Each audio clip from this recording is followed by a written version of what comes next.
कायदे-आज़म जिंदाबाद 2022 की Pakistani action comedy film है जिसे फिजा अली मिर्जा और नबील कुरैशी ने लिखा है।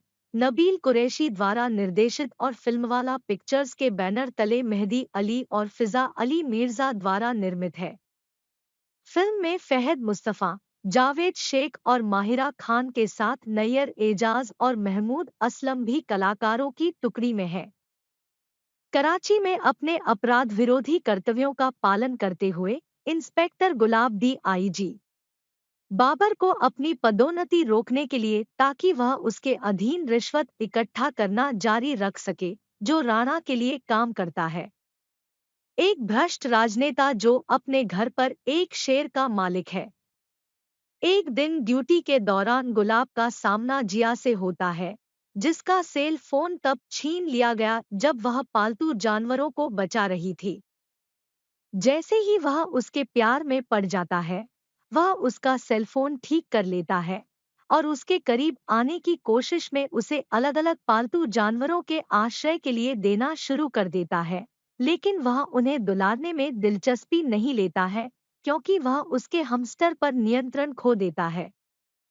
गुलाब आम फेरीवालों को ठगना जारी रखता है और कुछ लोगों को VIP के लिए जगह छोड़ने की धमकी देता है, जिन्होंने उसे भारी रिश्वत दी है। इसका अधिकांश भाग राणा के यहाँ एक गुप्त तिजोरी में रखा जाता है, जबकि गुलाब स्वयं इसमें से कुछ रखता है।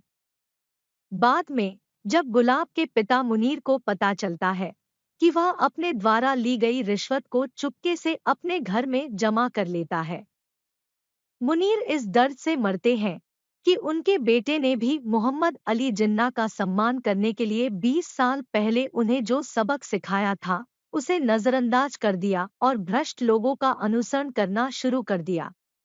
शोकग्रस्त गुलाब, वह अभी भी इस तथ्य को अनदेखा करता है कि उसके पिता ने उसे हलाल आय पर उठाया था क्योंकि उसने अपने पिता की आज्ञाओं पर अपनी इच्छा को प्राथमिकता दी थी। इसलिए वह पाकिस्तानी रुपए के नोटों पर जिन्ना की तस्वीरों को गायब पाता है, जिसे उनके सहायक रौनक ने भी यह मानते हुए नोटिस किया कि जिन्ना उनकी कमाई का पर्यवेक्षण करते हैं और अब उन्होंने जो किया उससे वह परेशान है। उन्होंने जो देखा उसकी पुष्टि करने के लिए वे उन लोगों के प्रति जिन्ना के सम्मान के बारे में जागरूकता साझा करते हैं जिनके पास हराम आय थी, और जल्द ही उन लोगों को भी जिन्ना की तस्वीर गायब हो गई, जिसमें बाबर और राणा भी शामिल थे। इस प्रकार उनके मुद्रा नोट अब नकली लगते हैं।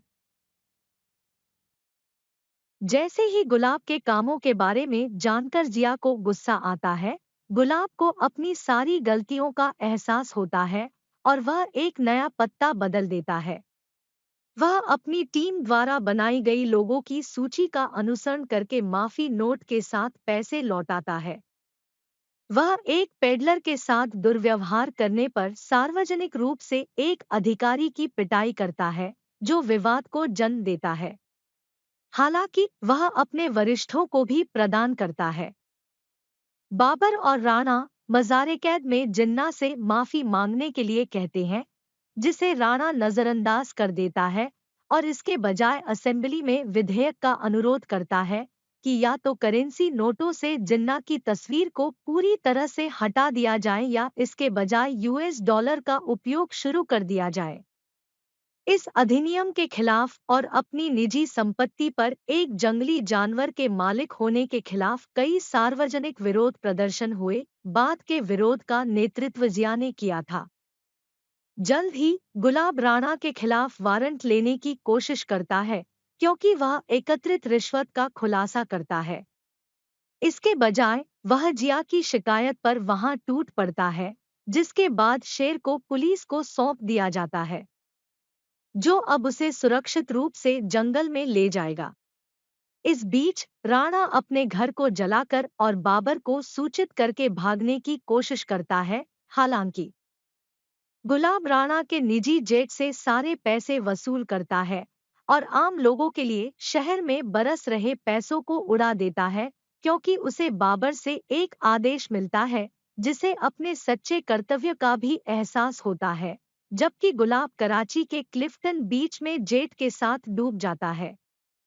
राणा को गिरफ्तार कर लिया जाता है और कैद कर लिया जाता है क्योंकि पुलिस उसे रास्ते से हटा देती है और एक पुनर्जीवित गुलाब राणा को उसके भ्रष्ट व्यवहार के लिए थप्पड़ मारने के लिए प्रकट होता है।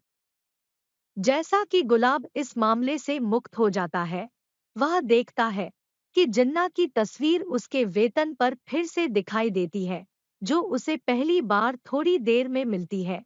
यह मानते हुए कि उसके पिता मुनीर और राष्ट्रपिता जिन्ना अब उसके कृत्यों से खुश हैं, वह अपने पदोन्नति को स्वीकार करता है और अपने वेतन के साथ वह और जिया एक दूसरे के लिए प्यार का इजहार करते हैं और शादी का प्रस्ताव रखते हैं।